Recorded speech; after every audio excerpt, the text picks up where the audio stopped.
কাজ করতে যাচ্ছেন, যে কোনো কাজ, আপনি সফল হচ্ছেন না। চাকরি থেকে আরম্ভ করে ব্যবসা থেকে আরম্ভ করে পরীক্ষা থেকে আরম্ভ করে যে কোনো আপনার মনোবাসনা, যে কোনো বিবাহ থেকে আরম্ভ করে আপনার কাজ সফল হচ্ছে না।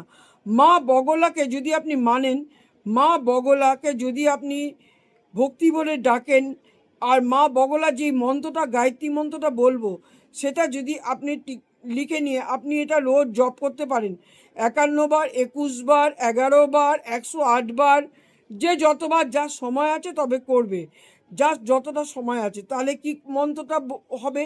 মা বগলামুখীর গায়ত্রী মন্ত্র, ওম হ্লিং ব্রহ্মাস্তায় বিদ্মহে স্তম্ভন বানস্য ধীমহি তন্ন দেবী প্রচোদয়াৎ। এই মন্ত্রটি আমি লিখে দেবো। রোজ যদি জপ করতে পারেন, আপনি যেই কাজের জন্য আপনি মনোবাসনা করছেন, সেই কাজ কিছু বলবেন না, আপনি করে যাবেন, কাজ আপনার সফল হতে বাধ্য।